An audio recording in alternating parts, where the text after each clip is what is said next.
You know, folks, I've been thinking a lot lately about this idea of kindness. Now, don't get me wrong, kindness is a wonderful thing. It's one of those qualities that we all admire, that we all strive for. But here's the kicker. Too much of anything, even something as good as kindness, can be dangerous. And today I want to talk to you about how kindness, if you're not careful, can absolutely ruin your life. Let's start with something I've noticed over the years.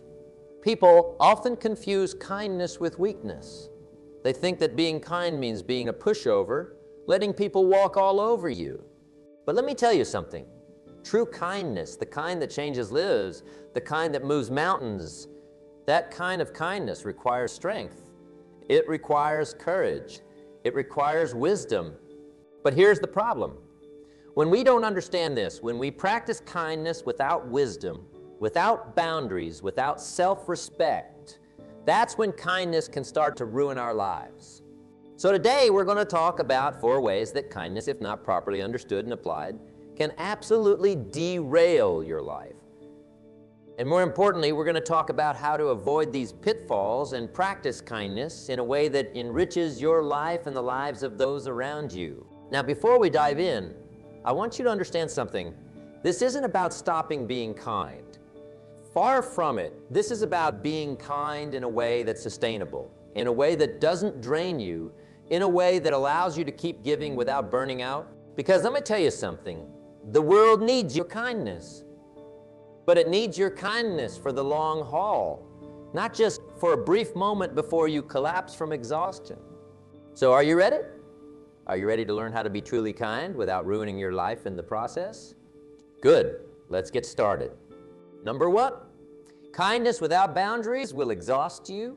Now, this is a big one, folks. I've seen it happen time and time again. Good people, kind people who just can't seem to say no. They're always there for everyone else, always ready to lend a helping hand, always putting others first. And you know what happens? They burn out. They crash and burn. Let me tell you a story. I once knew a woman. Let's call her Sarah. Sarah was the kindest person you'd ever meet. She was always volunteering, always helping out her neighbors, always there for her friends. If someone needed a shoulder to cry on at 3 a.m., Sarah was there. If someone needed help moving, Sarah was the first to offer. If someone needed a loan, Sarah would give them her last dollar. Now, on the surface, sounds wonderful, doesn't it? But here's what happened to Sarah. She was so busy taking care of everyone else that she forgot to take care of herself. She was exhausted all the time. Her own house was a mess because she was always at someone else's house, helping them clean. Her own finances were in shambles, but she was always lending money to others. Her own dreams were put on hold because she was so busy helping others achieve their dreams. And you know what the saddest part was? The people around her started taking advantage of her kindness. They stopped appreciating it because it was always there, always available. They started expecting it, demanding it even. Now, don't get me wrong. Sarah's heart was in the right place, but her kindness was ruining her life because she didn't have any boundaries. So, what's the solution? How do we practice kindness without letting it exhaust us? The answer is boundaries, folks, boundaries. You see, true kindness isn't about saying yes to everything and everyone. It's about saying yes to the right things, to the things that truly matter. It's about being able to say no sometimes so that when you say yes, it really means something. Imagine you have a beautiful garden. Now, if you let everyone trample through your garden whenever they wanted, what would happen? That's right, your garden would be destroyed. But if you put a fence around your garden, if you create boundaries, then you can invite people in to enjoy your garden on your terms. You can keep your garden beautiful while still sharing it with others. Your kindness is like that garden. You need to put a fence around it. You need to protect it. Because if you let everyone trample all over your kindness whenever they want, you'll end up with nothing left to give. So here's what I want you to do. The next time someone asks you for help, before you automatically say yes, take a moment, ask yourself, can I do this without exhausting myself? Is this something that truly requires my help? Or is this person capable of doing it themselves? Am I saying yes because I truly want to? Or because I'm afraid of saying no? Remember, saying no doesn't make you unkind. It makes you wise. It allows you to say yes to the things that really matter. It allows you to be kind in a way that's sustainable, in a way that doesn't burn you out. Because here's the truth, folks. You can't pour from an empty cup. If you exhaust yourself trying to be kind to everyone all the time, you'll end up with nothing left to give. And that's not kindness. Self-destruction. Now let's move on to our second point. Kindness without discernment will make you a target. This is a tough one, folks, but it's important. In this world, not everyone has good intentions. Not everyone will appreciate your kindness. Some people, unfortunately, will see your kindness as weakness and try to take advantage of you. I remember back in my early days, I was always eager to help anyone who asked. I thought that was what kindness meant, never turning anyone away, always being there for everyone. But let me tell you, I learned some hard lessons. There was this one time, I lent a considerable sum of money to a friend of a friend. He had a sob story about needing to pay for his mother's medical bills. Now, I had the money and I thought, well, if I can help, I should. So I wrote him a check. Weeks went by, then months. No word from this fellow. When I finally tracked him down, you know what I found out? There were no medical bills. He had used my money to fund a gambling habit. Now that stung. It stung bad. But you know what? I'm glad it happened because it taught me a valuable lesson about kindness. It taught me that kindness without discernment is like a ship without a rudder. It'll end up on the rocks sooner or later. You see, true kindness isn't about being nice to everyone all the time. It's about doing what's truly best for people, even if sometimes that means saying no. It's about being wise in how you give, in how you help. Think about it this way. If you see someone stuck in a hole, what's the kind thing to do? Is it to jump in the hole with them? No. The kind thing to do is to stay on solid ground and throw them a rope. But if you're not discerning, if you just react without thinking, you might just end up in that hole yourself. So how do we practice kindness with discernment? Well, it starts with asking questions. When someone asks for your help, don't just automatically say yes. Ask yourself, is this person trying to solve their own problem, or are they just looking for someone to solve it for them? Will my help actually improve their situation in the long run? Or am I just enabling harmful behavior? Remember, sometimes the kindest thing you can do for someone is to let them solve their own problems. It's like the old saying goes, you give a man a fish and you feed him for a day. Teach a man to fish and you feed him for a lifetime. Now, I'm not saying you should become cynical or suspicious of everyone. Far from it. But I am saying that you need to be wise. You need to be discerning. Because if you're not, your kindness will make you a target for those who would take advantage of you. And let me tell you something. When you let people take advantage of your kindness, you're not just hurting yourself. You're hurting them too. Because you're teaching them that it's okay to use people, that it's okay to take without giving back. And that's not a lesson anyone needs to learn. So practice kindness, yes. But practice it with your eyes wide open. Be generous, but be wise in your generosity. Be helpful, but make sure your help is actually helping, not hurting. Now let's move on to our third point. Kindness without self-respect will destroy your self-esteem. This is a big one, folks. And it's one that a lot of people struggle with. You see, many of us have been taught that being kind means always putting others first, always sacrificing our own needs for the needs of others. But let me tell you something. That's not kindness. That's martyrdom. And it's a surefire way to ruin your life. I once knew a man. Let's call him Tom. Tom was always doing things for other people. He'd drop everything to help a friend move. He'd stay late at work to finish his colleagues' projects. He'd cancel his own plans if someone needed a favor. Now, on the surface, this might sound admirable, but here's the thing. Tom never did anything for himself. He never pursued his own dreams. He never took time for his own hobbies.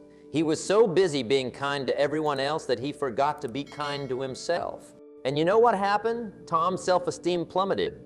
He started to feel like he wasn't worth anything unless he was doing something for someone else. He lost sight of his own value as a person. You see, true kindness, the kind that enriches your life instead of ruining it, starts with being kind to yourself. It starts with respecting yourself enough to have your own goals, your own dreams, your own boundaries. Think about it this way. If you had a friend who was constantly putting themselves down, constantly sacrificing their own happiness for others, constantly neglecting their own needs, would you think that was okay? Of course not. You'd tell them to start taking care of themselves, wouldn't you? Well, guess what?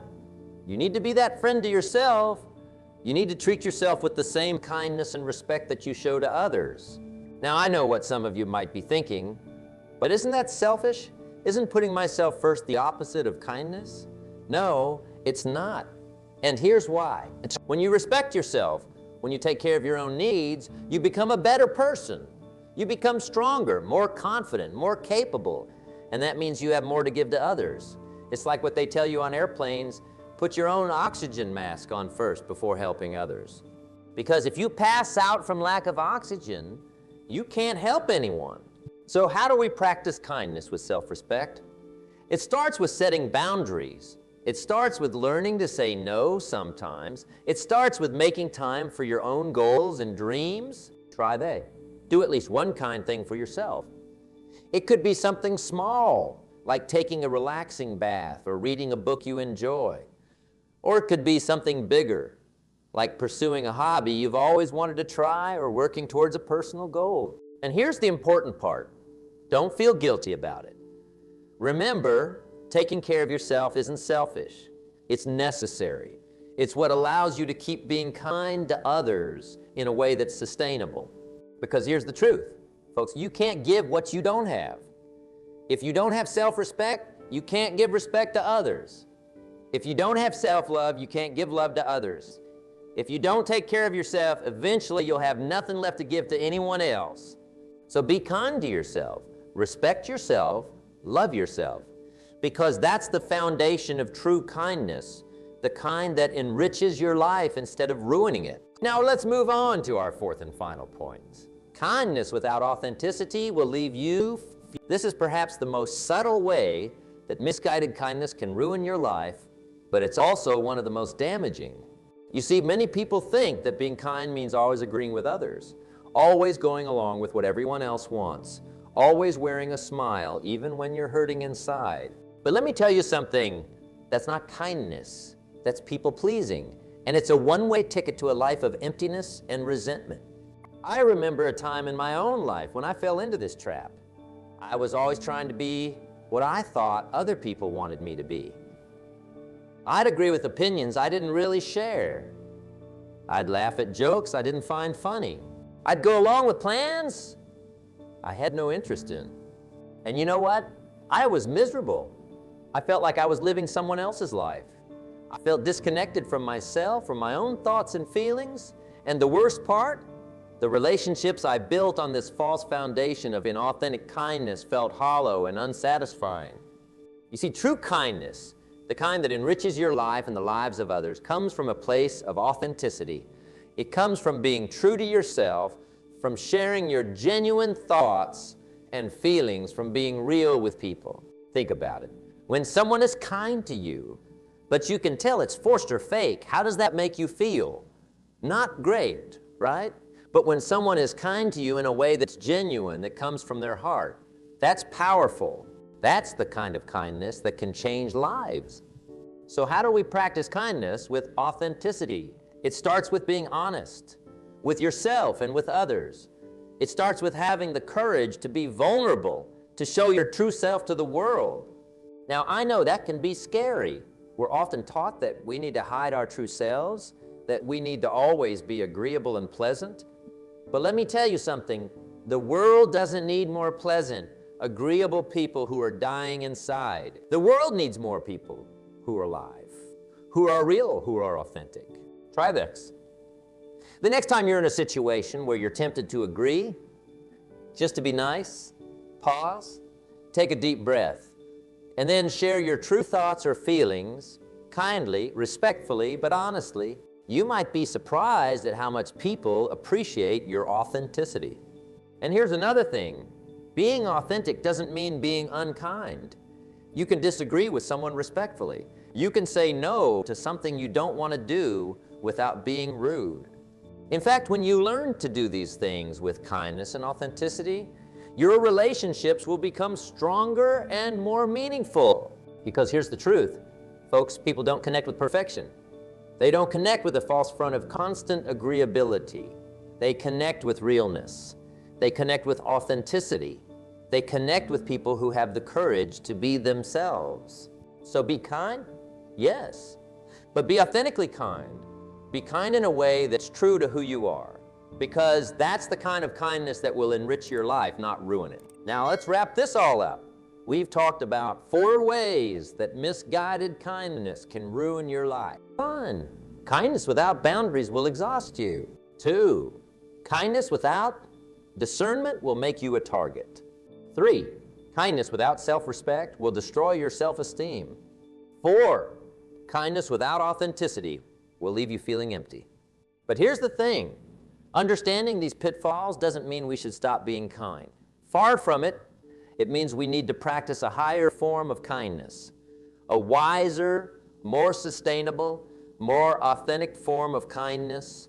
Imagine a world where everyone practiced this kind of kindness, a world where people were genuinely helpful, but also knew how to set healthy boundaries, a world where people were generous, but also wise and discerning in their generosity, a world where people cared for others, but also respected and cared for themselves. A world where people were kind, not because they were trying to please others, but because they were being true to themselves. That's the kind of world I want to live in. And here's the exciting part. We can start creating that world right now, starting with ourselves. So here's my challenge to you. Practice kindness, but practice it wisely. Set boundaries. Be discerning. Respect yourself. Be authentic. And watch how this transforms not just your life, but the lives of those around you. Remember, true kindness isn't about being nice all the time. It's about doing what's truly best for yourself and for others. It's about being strong enough to sometimes say no. It's about being wise enough to help in ways that truly make a difference. It's about respecting yourself enough to take care of your own needs. And it's about being brave enough to be real, to be authentic. You see, when you practice this kind of kindness, something magical happens.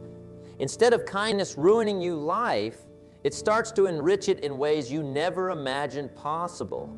You start to feel more energized, more respected, more confident, and more fulfilled. And the impact you have on others? It becomes more profound than ever. Now, I know what some of you might be thinking. This all sounds great, but it's easier said than done. And you're right. It's not always easy to set boundaries, to be discerning, to respect yourself, to be authentic. But let me tell you something. Anything worth doing is rarely easy. Think about it this way. When you start working out, it's not easy, is it? Those first few days, weeks even, you're sore. You're tired. You might even want to quit. But if you stick with it, what happens? You get stronger. You get healthier. You start to feel better than you ever have before. Well, practicing this wise kindness is like a workout for your character. At first, it might feel uncomfortable. You might feel guilty saying no. You might worry about disappointing people. You might feel vulnerable being authentic. But if you stick with it, you'll develop a strength of character that will serve you for the rest of your life. And here's the beautiful thing. As you get stronger, as you get better at practicing this wise kindness, it starts to become second nature. It becomes part of who you are. Now, let me share with you a little secret. The people who master this kind of kindness, they're the ones who truly change the world. They're the ones who build lasting relationships, who create meaningful change, who leave a legacy that continues long after they're gone. Why? Because their kindness comes from a place of strength, not weakness. It comes from a place of wisdom, not naivety. It comes from a place of self-respect, not self-sacrifice. And it comes from a place of authenticity, not people-pleasing.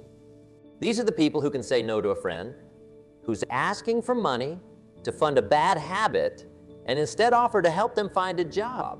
These are the people who can disagree with their boss respectfully, and in doing so, prevent a costly mistake.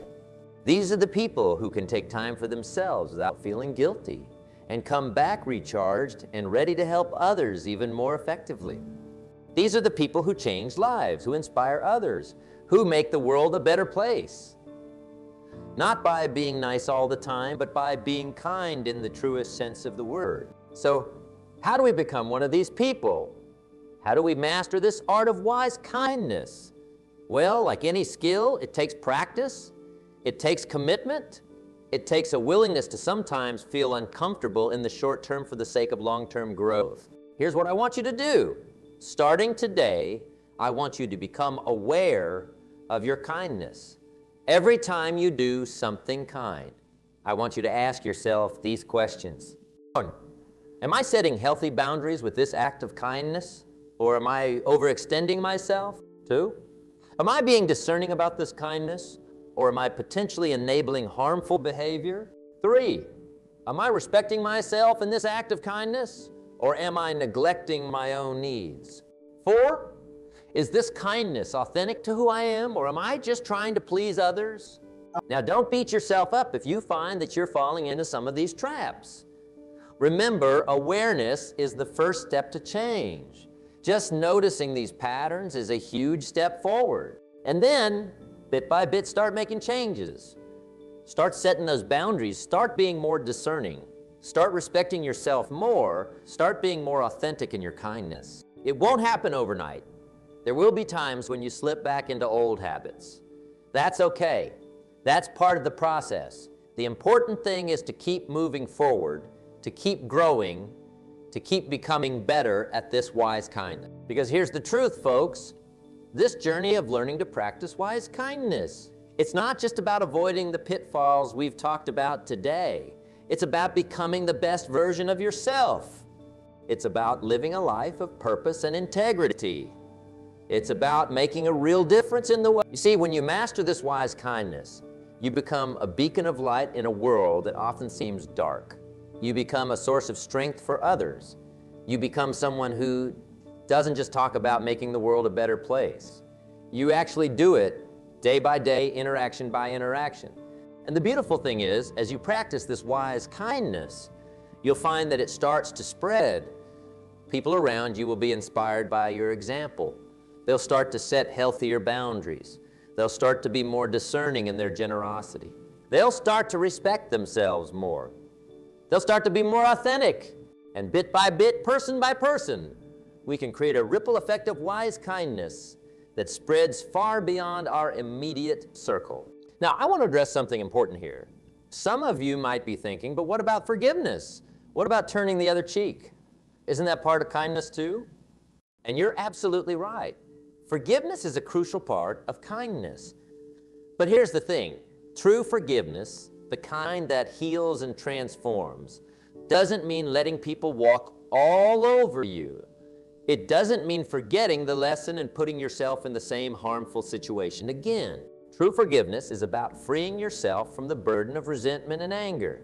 It's about choosing to move forward rather than being stuck in the past. But it doesn't mean you have to trust the person who hurt you. It doesn't mean you have to put yourself in a position to be hurt again. You can forgive someone and still choose not to have them in your life. You can forgive someone and still set firm boundaries with them. You can forgive someone and still hold them accountable for their actions. That's what wise kindness looks like. It's kind to yourself and to others.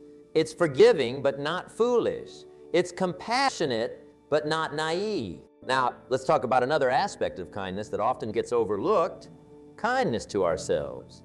You see, many of us find it much easier to be kind to others than to be kind to ourselves. We beat ourselves up over small mistakes. We push ourselves to exhaustion. We neglect our own needs and dreams. But here's the thing. If you can't be kind to yourself, your kindness to others will always be limited. It will come from a place of depletion rather than abundance.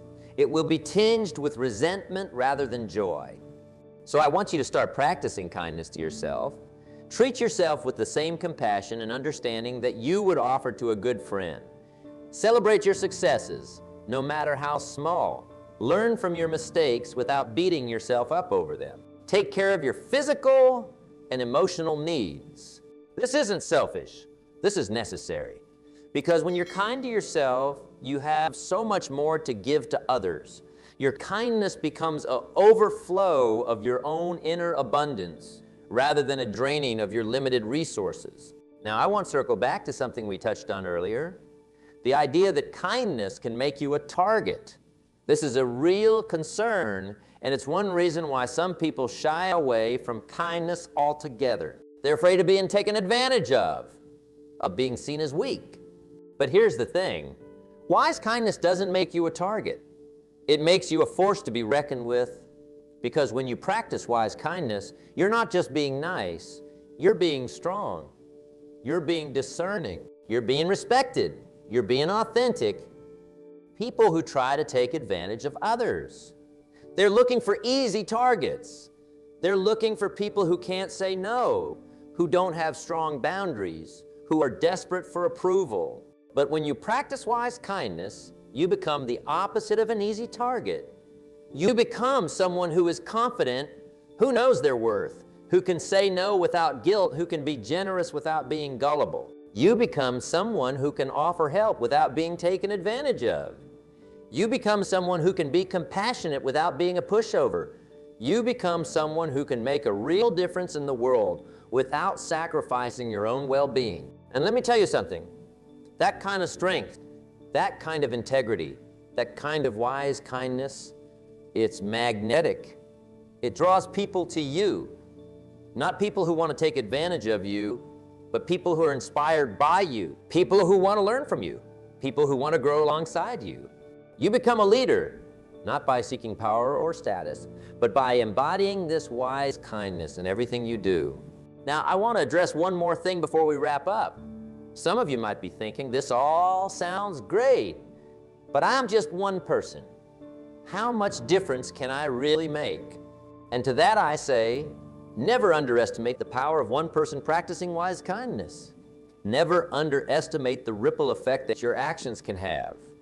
Think about it.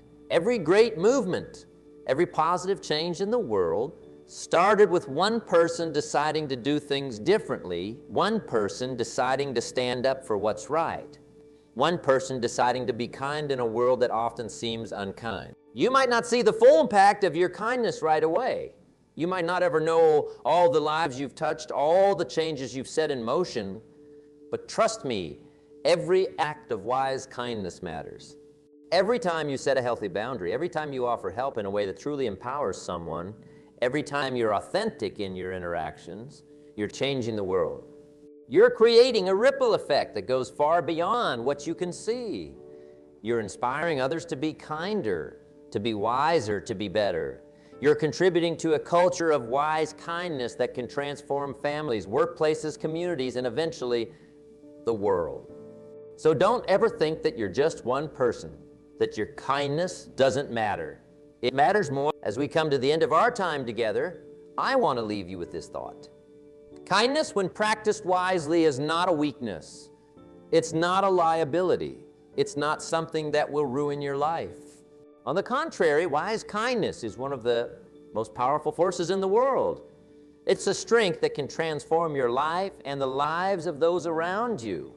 It's a tool for personal growth, for building meaningful relationships, for making a real difference in the world. So go out there and be kind, but be wisely kind. Set those boundaries, be discerning, respect yourself, be authentic, forgive, but don't be foolish. Be compassionate, but don't be a pushover. Be generous, but don't neglect your own needs. Practice this wise kindness every day in every interaction. Watch how it changes you. Watch how it changes those around you. Watch how it starts to change the world. Remember, you have the power to choose how you practice kindness.